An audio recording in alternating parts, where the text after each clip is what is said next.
on today's episode, we are going to talk everything but products. Products you both of have been discussing since a couple of episodes, but I am personally intrigued on what goes behind products. So your life, your mindset, the stress, the challenges that you go through in your day-to-day life, the routine, the habits that you need to build that are required for you to perform the way you do. So, just to provide a little bit of context, Harshil, starting with you, can you walk us through your journey? Everything that has made you what you are today. Okay. Uh, I guess you know most of it, but for anyone and everyone who's listening to us, and especially Neel, I guess you know as well. But let's try to go back in past and give a very quick summary of where it all started. So growing up, I was quite naughty as a child, and that is reflected in my representation in this podcast as well. But yeah, you can make out that I was a naughty child growing up at a very early age. My parents decided that they have had enough of my bullshit, and I was sent to a boarding school, which I'm really happy that that happened. So I've spent at least uh, everything, like starting from first grade to up until 12th. I was in a boarding school. I've changed three schools in between, so of course hostel life. I was really not good at studies, but I was good at sports. So that was the only thing that actually kept me going, like, because I knew that there's some place for me in the school setup, that if not well received in form of my education, at least something might happen with sports. So that kept on going for a long time, and then came college. That's where I met you. I was so bad that my father decided that Bangalore or Pune or Mumbai is not the place where this guy will go. So he decided one of the most beautiful scenic place for me, but not that trendy. So I went to Nasik. I did engineering. Again, there was something that I didn't choose. It was what options we had, right? I had no potential to be a doctor, so engineering it was. And at that point, mechanical was most sorted after. Mechanical production engineering were like blowing up, and so yeah, I am a mechanical engineer as well. That's the history. And then the series continued. I wasn't really good at engineering as well, so and giving it, I would say, cracking NITs or IITs, or going to at least one of the prestigious MSCs, for a prestigious engineering college for pursuing MSc, was not an option in India, because I wouldn't crack AIEEE or any of those things, right?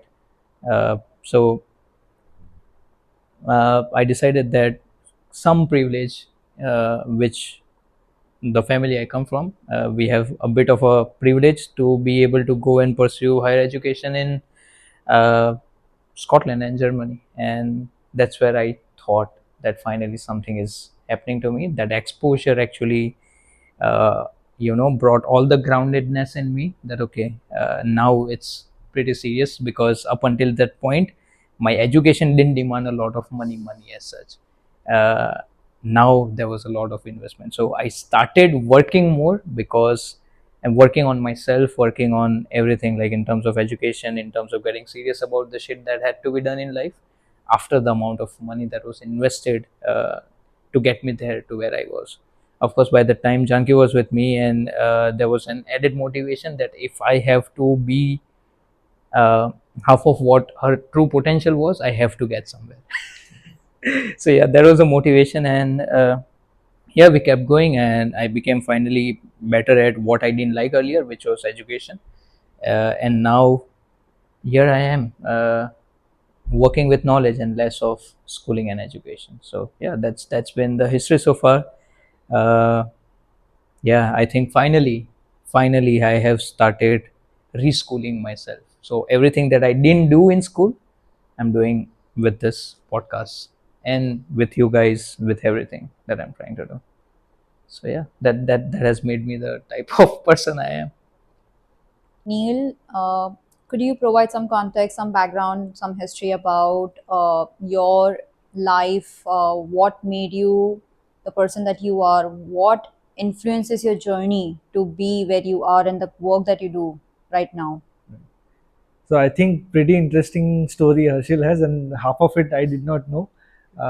So yeah, I mean, great that I get to heard, and surprisingly, I also changed three schools in my life. So yeah, I mean, pretty decent school kid. I had a decent, childhood as well. I was, decent guy with, normal background. Up until fifth grade, I think I was just normal, student with just normal grades, nothing fancy, very average in the classroom in a way. After fifth, I was sent to a tuition where I had to take extra additional support. If you're a ranker, you want to be in that category, like you have to be in top three. So that was the bar, and suddenly that switch happened after fifth grade. Like directly, like I was around 15th, 17th rank guy in the classroom, and then suddenly in the fifth, I started studying, taking study seriously, and I became number two. Like after that, the journey was similar. Like finally in ninth, I was a topper in the class, and then in 10th also I was a topper, uh, almost nearing the top 10 cities board students. In that sense, like I was very bright in that sense. I was a Gujarati medium student through and through. Like till 10th, I haven't even considered English as like a primary language. Now I can sense that where it comes from, because I was listening to music, but not the kind of music that people used to listen. Like I got admission in one of the local college in Surat itself. Back then, electronics and communication was booming at that point in time, and I had good enough grades in school that I can actually get into any of those. Fast track college again, like bunking college classes and everything. Self studied myself, uh, got access to internet a little bit more than it used to be. But as soon as I started getting internet access, I kind of realized that I was only interested in getting the right kind of things from internet. Like I I was watching mindfulness sessions. I was watching people who are doing some crazy stuff. Noah Kagan, Vishen Lakhiania, some of the people I used to admire a lot. I still admire, but like these are the people I was looking up to, as opposed to any teenager who is actually getting inspiration from Bollywood or actresses or actor or actresses, stuff like that. I was very different in that sense. So the core insight was that like self learning was something that I picked up very early on, and that is something that kept me going. And I'm still in that phase where just like you mentioned, like you're schooling yourself. I'm schooling myself as well, and we all are. Why not? Like there's always a room for learning more and understanding the world better. So yeah, I mean that's what it is. And Interesting stuff, Neil. Interesting stuff, Harshil. Okay. So, Janki, thank you for coming up with that fundamental question, and now it's your turn. Like, uh, tell us, like, what's your story? How did uh, how did life events, growing up until this point, has shaped you into becoming a person that you are today? I think this is my first attempt, probably putting my story together into words. Otherwise, I definitely had some shots in my head, Okay. wherein sometimes it happens. I think to everyone, you're just sitting, and when things are not really working out in your life, and you're sitting, and then the flashback of your entire life just comes in front of you. So that has happened quite a times. But I think this is my first shot at sharing my story. So I am the eldest and I have two siblings. So, providing a little bit of context. And I have studied in a convent school. I've been a very disciplined, high performer child in my family, a high achiever, overachiever, if you would call. And thanks to me, my siblings usually suffered because of that, because they had very high expectations. The bars were really high for them to achieve. So schooling was really good. I was the favorite in my family for that matter, because I was the pride of the family in that sense. And I was a I actually, while I was in school, I tried a lot of things thanks to my mother, who enrolled me in every other creative class, may it be dance or may it be artistic pursuit. So I involved myself in all those sort of creative hobbies that I can think of. And I wasn't really a sportive person back then. Sports for me were evening games that I used to play with my pals, just my circle. And that's how my school was. And moving, it was quite obvious with the kind of capacity, capability, and intellect that I had, that the road for me was very straightforward, which was science. And apparently, I was the first one in my lineage of four generations, that I was the first person to ever take science, and I was the second person to pursue masters. So not until now anyone has done, even till date, no one has pursued science or done engineering for that matter. And it was quite it comes with also play from a place of privilege, that my family was quite supportive in terms of educating women and girls, of making them more independent. And growing up, that aspect I think was really very strong. Being the eldest also comes with a sense of being independent by yourself, because you're also responsible for your siblings, wherein in our culture you also have to parent them, take care of them. So that aspect of being independent was way too early, maybe 2 to 3 years, wherein I indulged, or I started paving my path of what I wanted to do. I was very clear in my choices. I needed the things the way I needed. So that reflected a lot more in my career and my studies. After taking science, I wanted to go into not medical, but biotech. But I missed out the entrance exam, and yes, my family wasn't really okay with taking a break. So the next possible option for me was to pursue engineering. And just like you, I am an electronics and telecommunication engineer. But education for me, I haven't really pursued education the way it is supposed to be.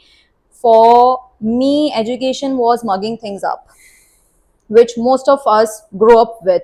As much as I know the people that I grew up with, it was just mugging things up, getting grades, and moving on to the next grade.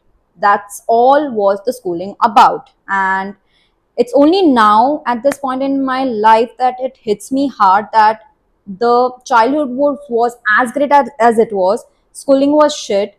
I did not learn anything that I remember now. I don't use anything that I've learned in my engineering. And that's when I completed my engineering, I realized that that's not really what I want to move forward with. It was just that I completed it. And but one thing was very clear even back then, because in my engineering days, the first year itself, I started part time, which was taking tuitions from standard nursery to 10th grade. And I started becoming very financially independent through that, because of my I was a very stubborn person in general. So my dad used to just joke around, that the day you earn your money, you know the importance of money, the day you earn money. So I was like, okay, let's do it. So that started at a very early age. I was 17 and 18, I started earning by myself. So that also kind of wired me in a very different way, that okay, I earn my own money, I became very independent, and I sort of started walking on a hyper independent path. Post that, I pursued masters from electronics and telecommunication. I came into electrical, smart grids and smart buildings, because one thing was very clear back then with the information that I had was higher the education, higher, better the job, better the money, better the salary, and better the life. So that's the narrative the society tells you. So being a horse, I just looked forward one thing after the other. I kept pursuing things, and even after masters, again, that's my, I think that's the part of my nature. I achieved what I went out for. I got a job in Fortune 500. I worked there for 2.5 years. That's when I really started looking for things that genuinely intrigued me, what kind of work I can do, what kind of skills I had. And other than my part time, that was the first time ever I started exploring my professional career ever.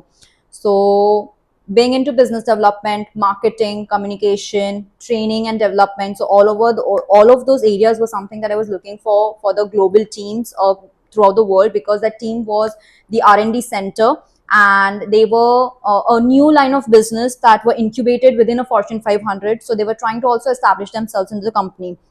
So once that was that that actually played a very big role, because that job really boosted my confidence into what I can pursue and what I can do next as a professional woman.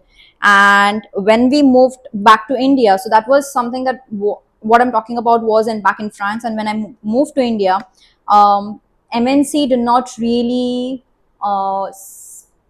serve my creative juices as much as I wanted it to. So I took a break, while we also registered a design agency that, okay, let's do something of ourselves. And it did not really take off. And we started working at Logic Wind together, trying to lead the team. Harshil was leading, and I was trying to help him manage the projects and the team together. So that was another aspect where I learned design and leadership at my job. So it wasn't that I was ever prepared for the job, but all the jobs that I've served was something I was learning on the job. And that, I think, really also kind of put me in a position to be very agile and learn, just like both of you have always believed, and some other way, like self-schooling and reschooling and teaching yourself. So that's something that I learned very late in my life, because unlike both of you, I had the privilege, and I was tutored from my nursery to up until up to I was in 12th. So I have gone to tuitions, I've gone into tutors, I had mentors teaching me, although I was just mugging up. But that was that. And really learning by yourself started hitting me when I started working on my job, learning, exploring things by myself. And yeah, I think that's about what has really pushed me to be the person that I am today, or the kind of work that I want to do. And also break free. Last year, it was just last year when my health hit at a very rock bottom, and I was burnt out because of my constant grailing since over the years, which became chronic stress. And it was then that, okay, this is not the only path that one can take. It's not only that you pursue bachelor's, you pursue master's, you pursue a job, and that's it, your life is set. No, there are multiple paths. If you only decide to educate yourself, only decide to school yourself and explore those, take those risks, calculated risks, there are different paths that you can choose and adapt to kind of the life that you really want and that suits your needs. Not that just because everyone else is doing it, you have to fit into that narrative. So that's something that really shaped me who I am today. But I feel I am a constant work in progress, in the sense that right now where I go next is also going to redefine me. So it's always I'm shedding one layer away, a belief away, to become the next new me, to become the next new me. So I wouldn't say that all of these things are hard written in stone, but I do believe that all these layers, years after years, has become the core of who I am and who I want to become. Yeah. So uh, that's interesting narratives, both of you. I mean, you guys were reciting stories while I just tried to summarize my life in form of an introduction.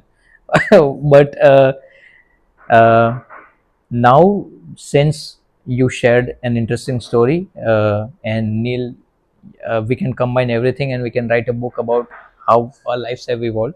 But just a thought more that while you're talking about France, and I just want to add something that while we were there, and that happened while I was pursuing masters. So once I got completed with masters, because that's the time when I actually got myself educated. That was the time I got serious about uh, making money, trying to get a job and stuff like that. And then COVID happened. So uh, And I moved from Germany, and I moved to France, and there are some visa problems, and you have to have a job to be able to stay in the country for as long as possible, and then to work out things for us to stay there, and that was not happening. So I was jobless for almost 18 to 19 or 20 months. One of the reasons we moved to India was that, and I thought that, okay, if this assholes can't serve us well, let's go back to the country that has supported us for so long. So we came back over here, and a design agency happened because of not being employable. The only motive of starting the agency was to get myself in a position to be able to make money. That's the I was not very driven by value, the things that we talk about right now, that you have to have a product that actually serves the needs of the people, and you have to communicate it to them and all. I didn't knew any of that shit. All I knew was that if no one else is going to give me money, I'll have to make money. And I got so obsessed doing it that we started an agency. We went out trying to get some clients and stuff like that, to a point where we thought that, okay, we are not completely there to be able to sustain it in a more profitable manner. But in the meantime, of course, logic will happen, and that's when that's where I am today, and that's where we did a lot of crazy shit. That's where we met you. I guess there was something that was supposed to happen, and it was supposed to happen in this manner. Yeah, so that's my bit that I wanted to add. And life can be crazy. It can be crazy because once you start putting in the efforts that's required for you to you know come out of what you have been so far, just being in the past and being in the same bubble. You have to take some extraordinary measures, maybe, and find the right people around you, attract the right sort of individuals to do batshit crazy stuff with. So yeah, I mean, going in engineering and finding her, coming to logic win and finding you. Let's see what happens next. So, yeah, as much as I know about your story and how you were really awakened in the later part of your life once you turned 30 and you got serious in your life, what habits do you think, Harshil, has really helped you to become who you have become, or the person that you envision yourself to be? uh, I mean, I if I start talking habits, of course, it will take a complete day to uh, go on speaking about habits. But one of the most important habit, I wouldn't say one, but there are three habits, I would say, that has really shaped me, especially after 30. Like reading, because I started reading after 30, to be very honest. That's when I ended up picking up a book that, okay, I guess it's time to reschool myself. It's time to rethink how businesses could be created, or you can truly be irreplaceable, indispensable. So I started reading. And second, because we started a design agency, now all of this is serendipity, to be very honest. Because we started a design agency, I tried my hands at creating content. At that point, we ourselves were going to start a podcast. We recorded a uh, few episodes in our backyard as well, but that never made the cut. Like, it never went out live. And of course, we'll talk about that shit as well, that what stopped us from doing that. So creating, some form of creation every morning. Most important, very close to my heart, is writing. I do it every morning. And third is working on my body and mind. So I, of course, because of you, I'm introduced to yoga. People who are listening, when I say you, I'll try to name them. Because of Janki, I was introduced to yoga. I was a non-believer. I never thought that yoga was going to be of any use. I was like, how do you stand on one place and move hands? Because I was in boarding, and uh, we were never taught that. The only thing was 5:30 in the morning, wake up and run for your life. that, that was the only thing, and I thought that physical movement in that sense is more important than yoga. But then slowly, Janki being educated about yoga, she trying to tell me what it does. Started looking within, so there is some softer sense to me, which I've discovered. So yoga is really helping me, and yeah, I play football every week. So that's working on my mind and body. So three habits that I cannot go without. If these three things don't happen, I'll fall apart very fast. I'll start degrading. What about you, Neil? What are the habits that has have really really influenced to your life and the way you think, the way you are? I think one of the most crucial habit uh, would be consuming what is good for you. Like, I talked about self learning, and that is something that, learning can be anything, but I always sort of make sure that anything that I consume is for my betterment in a way. Try to consume as good as possible. Like, I don't really like to watch news and stuff. I don't really go into that genre of Bollywood, or the drama part of the things. I don't know. I naturally get pulled off. Like, I cannot tolerate it in a way. So it's a good thing, to be honest. Like, I consider that as a good habit. Other than that, yeah, I mean, I'm not able to come up with any habit other than that. I think this is one habit that has helped me stay relevant, uh, stay on top of what we do, and stay relevant. Yeah, I mean, I think that's the most important habit that one needs to cultivate in today's world in 2024. If I particularly speak about with the kind of ambiguity and uncertainty that we're going through, hmm, that's I think the first and the foremost important thing, of course, after health, but the first important habit that we need to have.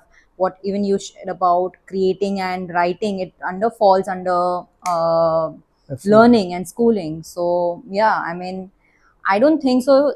There's anything else as important as learning and consuming the right things from the right people and the right sources. Of course, the mediums can be different, but that's a very important habit that will take you way far, compounding day after day. right. And that is what makes you, right? Yes. So, I mean, I have heard Harshil. Now it's your turn to tell us your habits so that I can actually pick some from you guys. So habits, while reading has been my cocoa habit, but reading I have been on and off reader. So I wouldn't. I mean, yes, reading has helped me a lot to always keep at the top of my game, which is a part of constant learning, learning every day. So if I don't feel, I mean, if I don't read any day, my mind starts constantly craving for it. Even if it's a small portion of it, it's like, let me just do it. Let me just sneak it out. Hmm. Like I need that portion of my dose of reading every day. So that's one start. Second is I've started like since a year now, since I've started to refocus on my mental and emotional health more. I've started indulging into small pockets of meditation throughout my day. So if not less, I try to meditate twice or thrice in a day. The time can vary depending on my schedule or the time available I have uh, in that moment, and of course the location that I am in. So I try to do minimum 10 minutes up to 50 minutes. So that's my range that I, when whatever time frame that I feel comfortable with. I don't force myself into it and I don't force myself out it. So I also, while I'm meditating, I'm also practice visualization. So I visualize myself doing the things that I want to do. I visualize myself working rather than putting up a board or just looking at it. Like, so there's another aspect of visualization, but it's me working basically the work I want to do. And that's one habit that really has calmed me down, that really has got me more connected to myself, wherein I constantly in this rush or in this busyness I felt very disconnected with myself and truly who I am and what I want to do, how I move around the world, how I connect with people. So there's this saying that the more connected you are with yourself, the more you will connect with others. So meditation, silence in that aspect has really really helped me. Another habit that this habit has been really a struggle to learn and indulge myself in, but it has already helped me so much. It's setting boundaries and saying no. So saying no is not my forte. I am a yes sayer person because I'm a part people pleaser. I don't want to hurt anyone. I don't want to confront them. So what happens is, in that sort of a behavior, I sort of slide into and say yes, which eventually hurts me a lot, emotionally or physically. I burn myself out into that relationship or in that work. So where I don't feel it's aligning with who I am and what I want to do, it's a clear no. I don't, the consequences of that might be different than I expected. But then there's this another saying that there's no right or wrong decision. You make a decision and then make it right or face the consequences. So that's kind of, I'm practicing every single day. And there's this thing also that once you start growing in your life, this becomes more and more harder to say no. But the more you practice, the more of a muscle it becomes, and the easier it gets for you, that you start intuitively knowing that this is good for you and this is not. So yes and no, it's like hell yes or no. So that's one habit that has really really saved a lot of energy in me to do the work that I want to do and create space for really for relationships and for things that really matter to me. And one last habit that really has helped me a lot immensely to be prepared, know myself better, and self regulate is writing.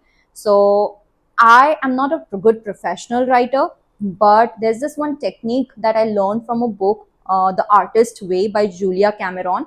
And she mentions one of the two activity that she mentions is the morning pages. So, how that goes is, you just sit down every morning for 5 to 10 minutes with a pen and a paper, and we have a lot of thoughts going around in our mind every day. So you just simply write it down without thinking.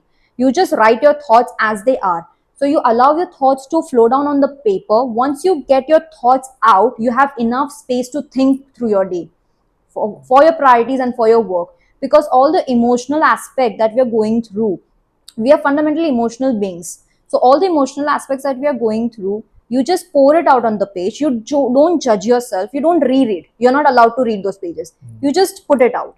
So that way you just put it out, and eventually once you're done, you realize so many different aspects of your life that, oh, I have been feeling this recently because, oh, this has been the situation, I could have done this differently.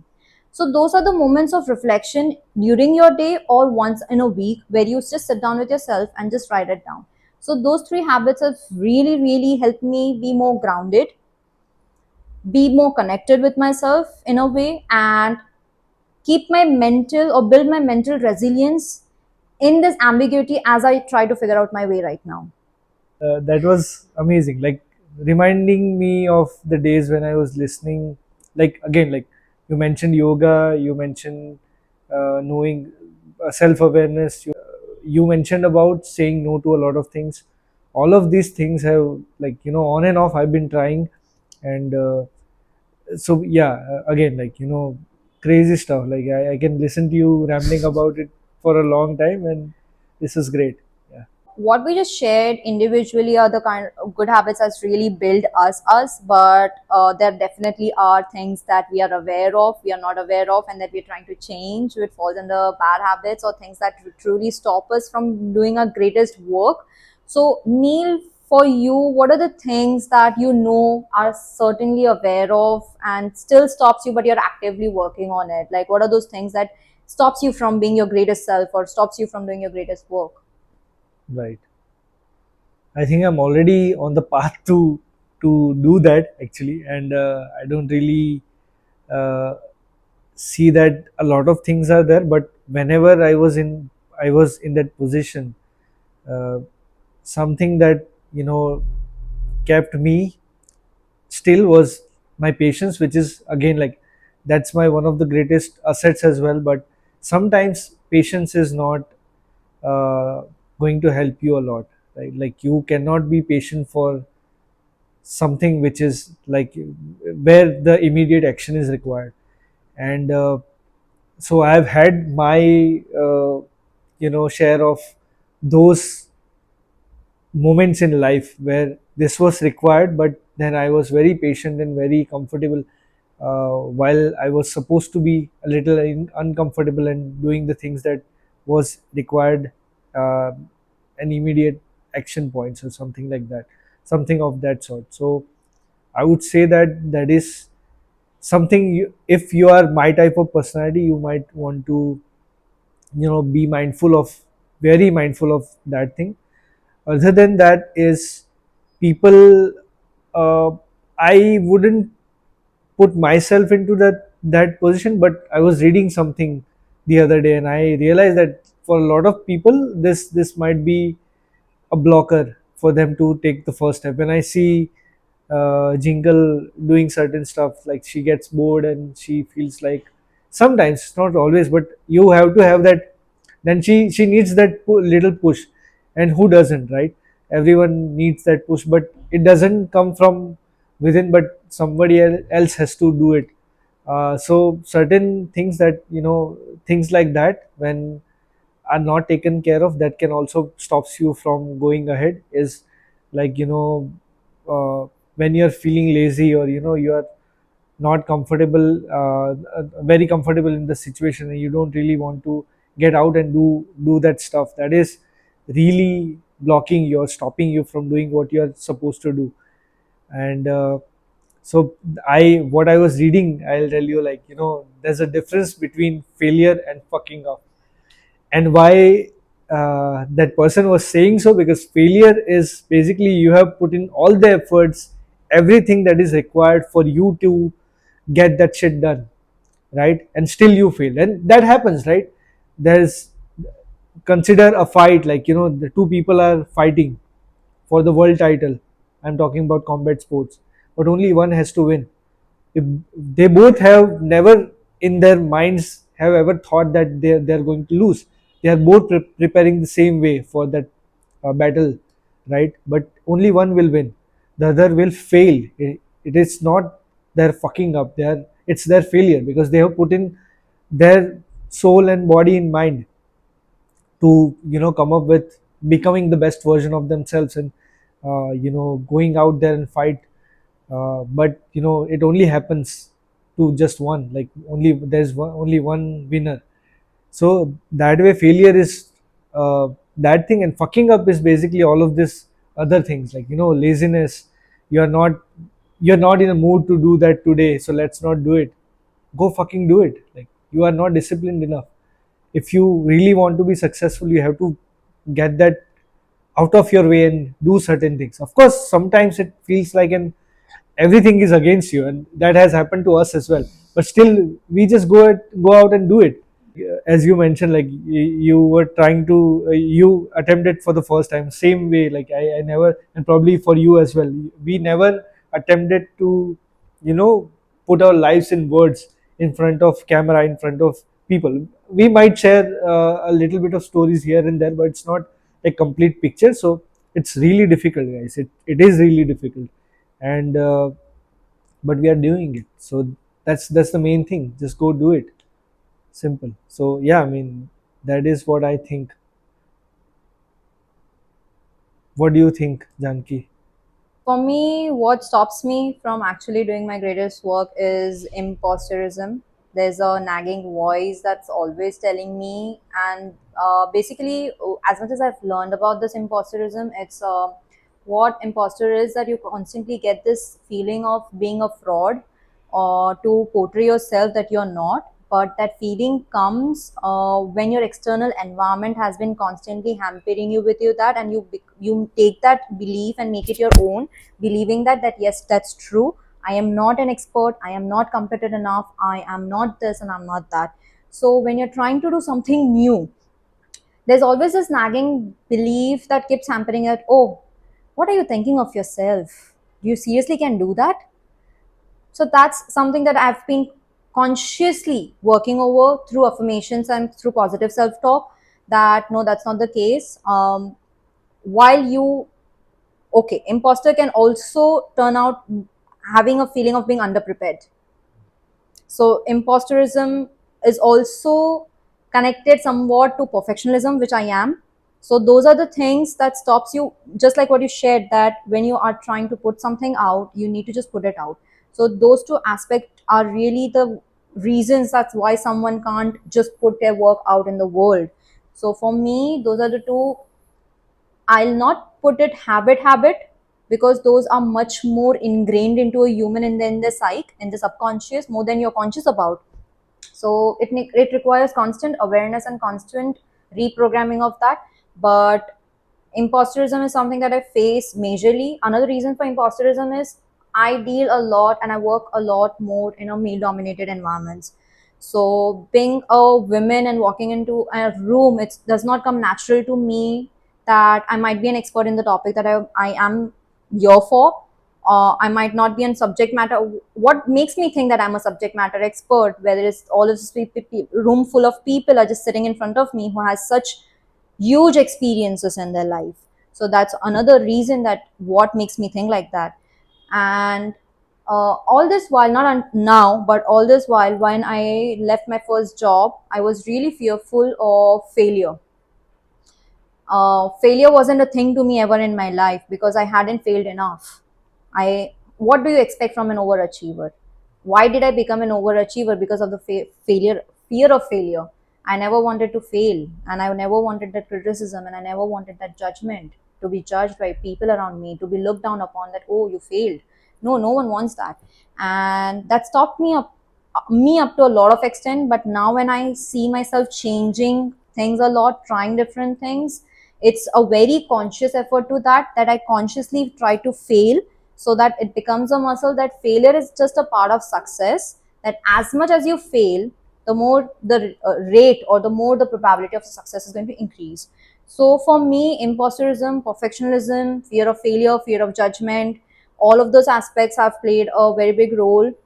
And I think it's been a couple of years since I've been actively working on this aspects, where writing, where meditation has really helped me to reprogram my own subconscious, my thoughts around how I see myself. Because what happens is, the way you see yourself is going to really, really matter on how you show up in the world. So yeah, what about you, Harshil? Like, what are the things that stops you from doing your greatest work or being your greatest self? uh, I mean, from like my story, kind of as of right now in this position, is similar to what Neel was sharing. That I mean, now there is nothing that potentially stops me from doing the greatest work of my life. But looking back, when we just started, I know what was stopping me. And I guess over the span of 2.5 years, I've been able to rewire everything that potentially stopped me from doing good work.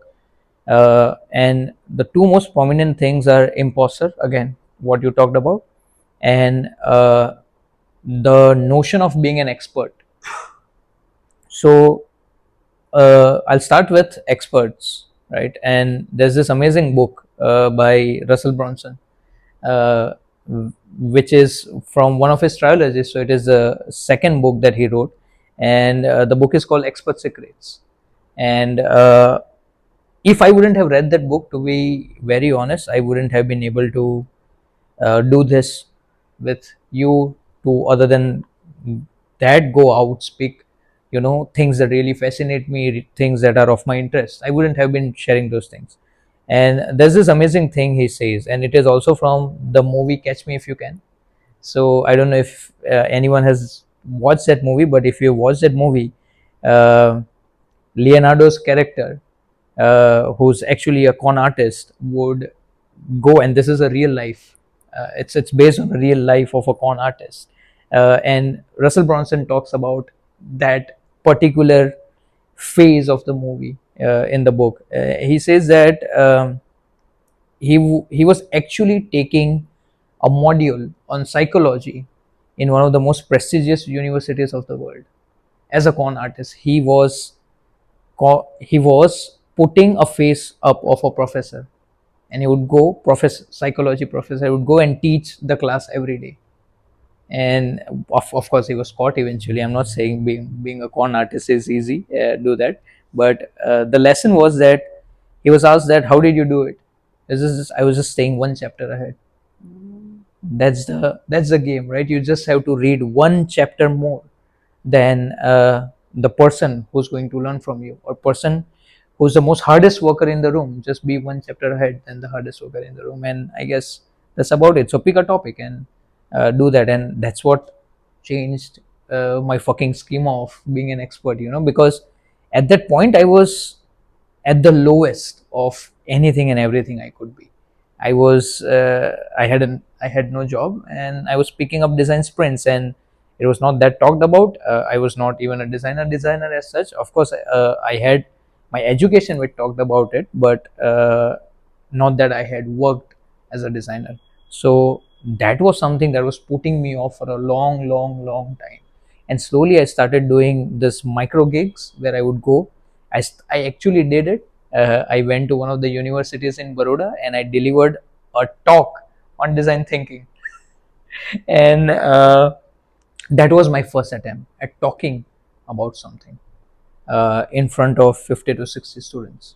And that's when I realized that, okay, this thing is blocking me. And that is no more a blocker. But yes, as you said, imposter syndrome is that you being like in a room and you think that everyone knows more than you, but that's not always the case. Not everyone knows more than you. You are a unique set, you have different traits. Even if everyone has to do the same thing for 100 times, everyone, even me or you or anyone, would do it in a different way every bloody time. So I cannot narrate the same story in the same way. So there is some glimpse of uniqueness that comes. So yeah, that is something that has stopped me for a long time, but not anymore.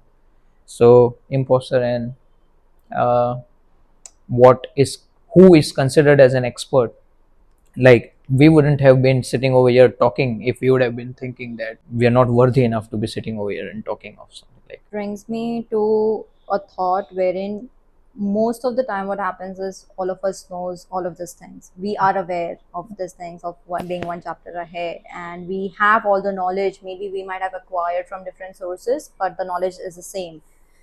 However, due to the busyness of our days and our lives, the kind of lifestyles that we are living right now, and the kind of stresses that we inherent naturally, the entire generation now, how do you manage to keep that composure? How do you, I'll throw in that word, work life balance, try to have that in your day wherein you are managing the stress, learning new things, also squeezing in that right amount of rest?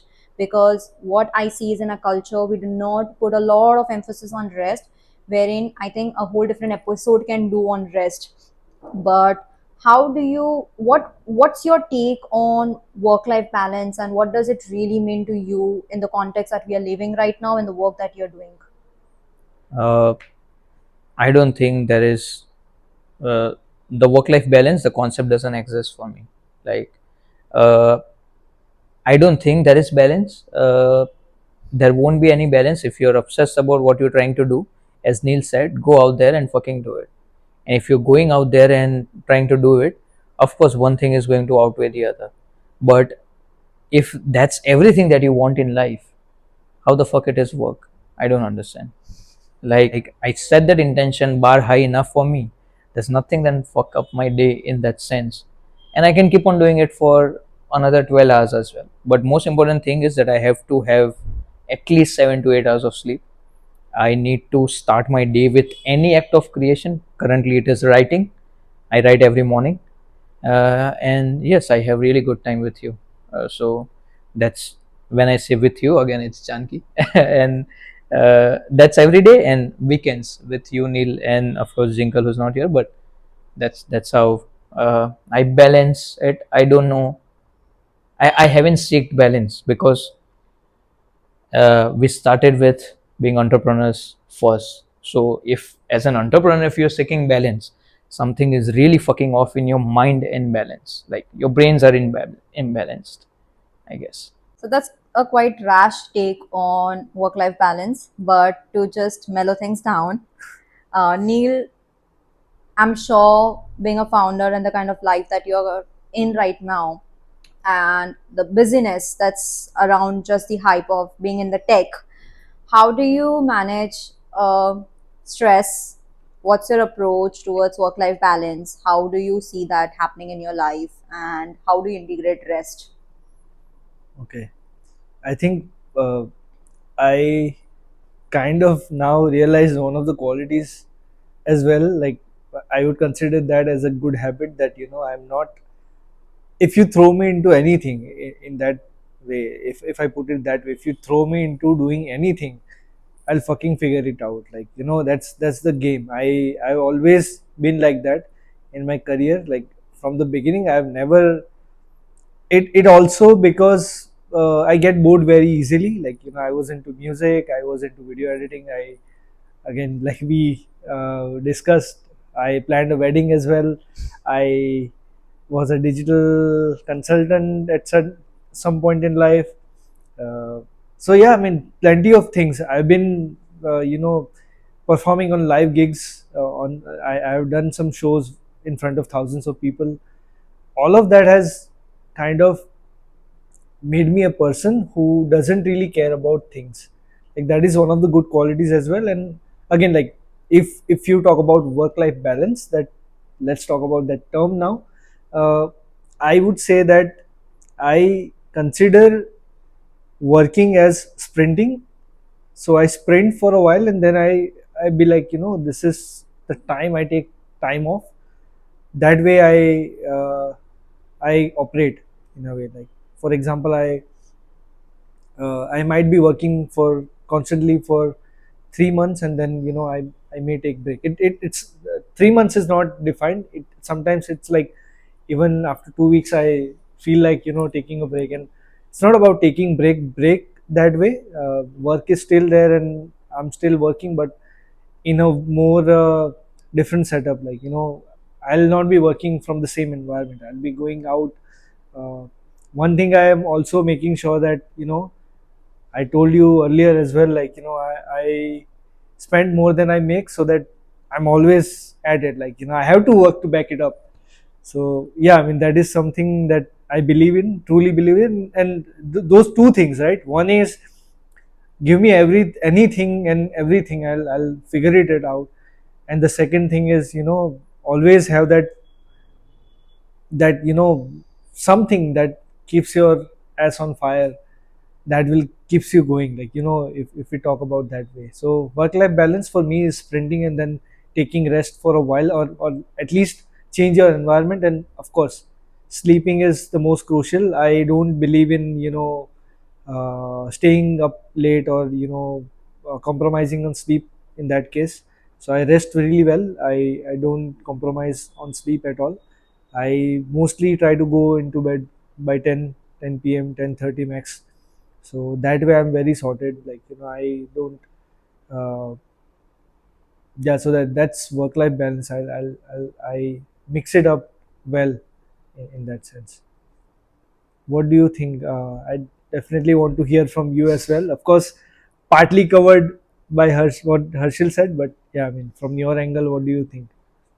I think I might have a very different take from both of you on the very Uh, contrary aspect to it. mm, Um, because I have been a workaholic all my life, constantly chasing one thing after the other, whether it's a degree, whether it's a job, or whether it's the next phase of my life. So that kind of, when you accumulate too much stress, and when I say stress, it's kind of when you're in a survival mode. So you are into financial survival, you are into emotional survival, and you're changing countries, you're changing cities, you're changing jobs. So that kind of puts a lot of stress which we do not acknowledge when it's supposed to be, and it starts accumulating. So there is this acute stress and there's this chronic stress. Acute stress is something that we face daily as individuals, and that stress is really healthy for us, because until we as humans are programmed in a way, if we don't face that stress, it's not going to push us to challenge ourselves. But if you keep facing that stress over and over at a very constant or long period of time, it kind of becomes chronic stress, that even if a slightest of the thing goes wrong, you feel very stressed out. So for me, was the what work life balance was, I had to indulge more into life and give work a backseat when it was needed. So understanding that what phase or what season are you in your own life, and rather not being comparative to your peers or colleagues in your circle, you need to know yourself better, that this is the phase that I need to slow down, take my work slow. Just like it happens even in your work, that you one time or one part of your work is you're just sprinting, and another part you're just slowing it down. Similarly in life and in work, you need to know when you want to give work more importance and when you want to prioritize your life. So right now, the reason that why I have taken a very different approach to work is I wanted it to be more integrative rather than just being working or just enjoying somewhere else. So something that I live every day, something that's very second nature to me, that because I love working, to be very honest, I can't live work. And that acceptance to me has come after a very long struggle with myself, that I don't like to work and I need to rest and stuff. Some other day on that. But that finding for people who are very much into working and they love to work and they literally live to work, it's a very difficult thing when you ask them not to work and focus on life a little bit, to have a little bit more fun. So you know me, and anyone else who knows me, they find me quite serious. I'm always like, always put up, always quiet. So I try consciously to have a little more fun, be a little more creative, rest a little more, play a little more in my life. So just integrating those aspects also, which eventually fuels in more creativity to create more in the things that you really want to do.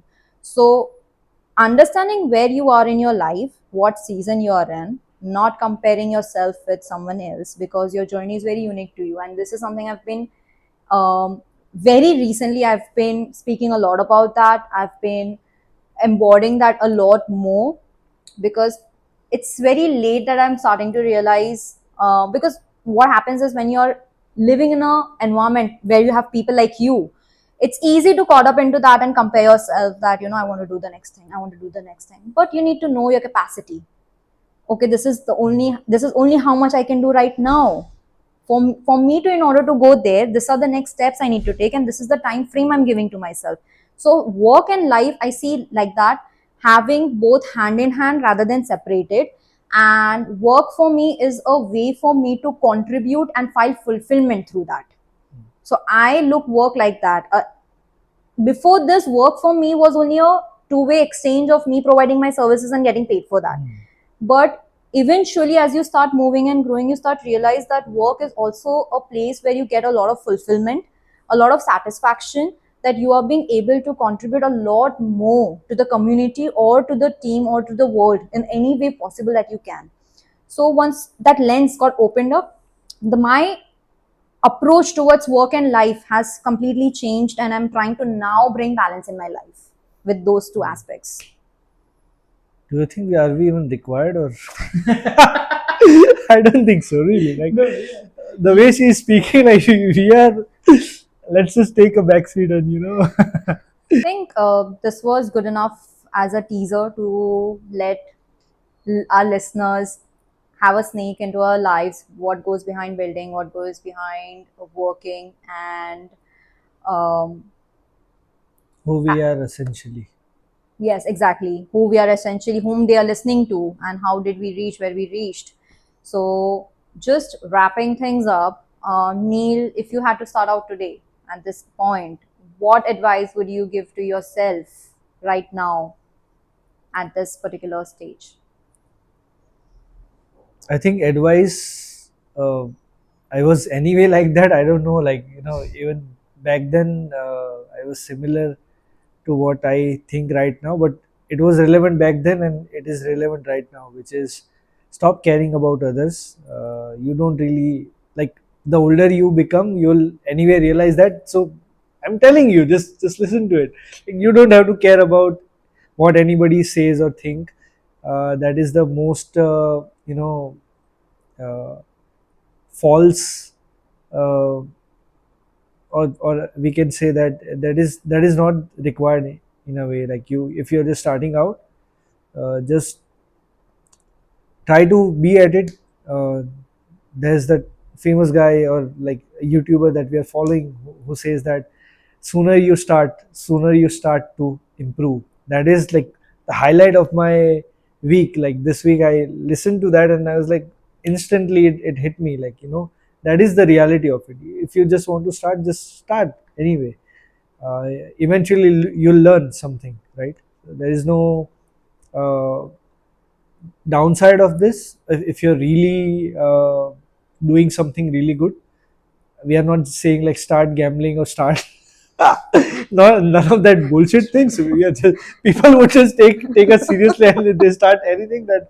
So yeah, I mean, just you don't have to worry about what others would say or think. You just, the competition, like you mentioned, competition is with your own self. Yeah. You just have to make sure that you are improving every day, and yeah, take life uh, seriously, at the same time fun. You don't really want to work 20 hours and be sleep deprived for a long period of time. Of course sometimes it happens, but you don't really want to compromise on that part of uh, life as well. uh, I recently got married. It's been just 2 years, so I'm spending time with my family. Of course there's a business which is also very young in that sense, but still, like, I don't. So balance, that's what I was saying, like, keep things relevant to you rather than, of course, listening to us. I wouldn't say don't listen to us, but just take only bit of advice that is applicable to you. You don't have to uh, go out there and do everything that we say, but yeah, make sure that the relevance is like, I like that term, like relevance is Yeah. everything. Sometimes it feels like it's Yeah. everything. So yeah, I mean, that's what I think. There are two things actually. What I really stays with me is one is relevance and another is context. Having Hmm. relevance and context, like every individual is very unique and their context is very different. So picking things up, some might resonate to what you are thinking and the situation that you are in. Some might resonate with Harshil and some might resonate with me. But not everything is going to be resonating to everyone. So understanding your own context, that's where we again come back to self awareness. You need to be aware of your context. You need to be aware of your own needs, of what do you need next to grow. And then that's it. Just like we are not going to apply the entire book that we read, we only pick things that we really need and require. So similarly, everything that we speak is not going to be really useful, but we only hope that in 1 hour or 2 hour of our conversations, people can even find one or two bits that they really find applicable and useful in their life, that they can take away and use it in their work or in their life. Trust me, like there's nothing candid, more candid than this conversation True. for sure. Like this is, yeah. I mean, every time we speak, we come up with something that keeps us thinking Yeah. at night. So yeah, I mean, that's the whole point, right? Anyway. Yeah. For you, Harshil, if you were to be starting out right now, what advice would you give to yourself? uh, as Neil said, one thing that I'll simply steal is that don't give a shit about people. I mean, don't get fixated about someone is looking at you. Most importantly, we talked about this in one of the most earliest episodes of this podcast. No one gives a shit about you as of right now. So don't get worried about people being judging you or something of that sort. People are way too busy, and that's why we're talking about work-life balance, right? So so yeah, that shouldn't be a concern. So don't wait for things to be perfect to get started. That is something. Don't focus on being perfected. Getting things done is more important. So this is all for me. Good enough is better than perfect. So that is something. Third thing is try to acquire unsexy skills, skills that no one is going after. This is called specific knowledge. If you have read the book The Almanac of Naval Ravikant, you will find what it is. So try to acquire specific knowledge. If, for example, UX design is the most sexiest thing, what is the most unsexiest thing next to design? UX design. Try to find that. Be really good at it, because before people start noticing it, you've been already a master of it. So try to do that. Read, read as much as possible. Be around good people, people who are as hungrier as you, but make sure that you are the most hungriest. So you want to be the wolf who's the most hungriest while climbing a peak. So that is something. And yeah, get proper sleep. And as Neil said, it's really important to not overwork out, work out yourself to a point where you are burnt out. So don't exhaust yourself. Your energy is limited. Make sure that you get good sleep, work on your mind and body, and yeah, you should be good. That is something that I've started doing at a very later stage of my life. If I was to be doing this maybe 5 to 6 years earlier, I wouldn't even be doing this. Yeah, so that's all. How about you, Janki? What are the things that you'd like to tell a younger Janki? Everything that you'd want to talk to her from a life angle. I don't think there's anything left for me to speak, wherein you and Neil have rightly covered all aspects of it. Um, However, if there was something I had to, if I could go back in time and tell myself something, it would be worry less. Things will eventually work out, and have enough self confidence in yourself as if everything is working in your favor. And another aspect, that even if despite you're going it through a high phase, or despite you're going through a low phase in your work or in your life, just understand and know that this is very temporary. If you're at the peak, you're going to fall down, and if you're at the bottom, you're going to rise. So this is just a transient phase that you're going through. And don't be attached to anything that you're doing. If you really want to be continue doing what you want to do, and you still want to contribute through your work, never be attached to anything that you're doing, because the harm that it will do, it's more on to your ego and yourself. So just be detached, do your work. As Krishna in Bhagavad Gita says, you have the right to do the work but not for its outcome. So keep doing the work that you're doing, keep impacting the lives that you can impact through your work, while taking care of yourself first. So that's the only lesson I would want to give myself, if only I could go back in time. Amazing, amazing juice. And one thing, while you guys were sharing about these things, work-life balance, while my take was very, uh, how it was, but while you guys were sharing this, your both takes on this, one thing I realized is that what you were trying to say, and what I do believe as well, is to work like a lion. Yeah.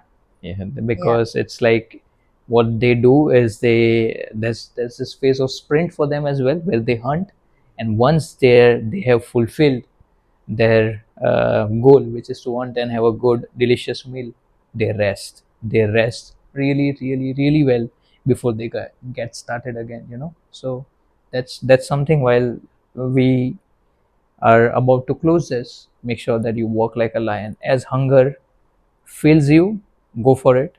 But once you are fulfilled with that temporary sprint, rest. Yeah. So rest well, guys. Is there anything that you'd like to add before we close this?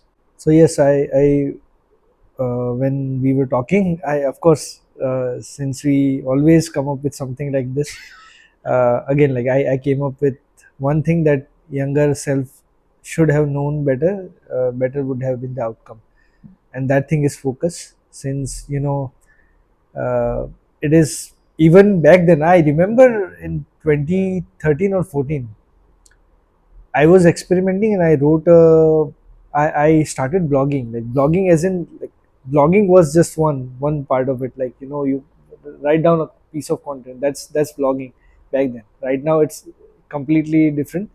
But back then it was just WordPress blog, and you can just go out there and write a blog post. And I uh, wrote a blog post in 2013 or 14 that attention is the new currency. Holy I shit. just kind of remember right now Okay. at this moment. Attention is the so the idea here is like as we are getting into more and more complicated world in a way. Things are very complicated.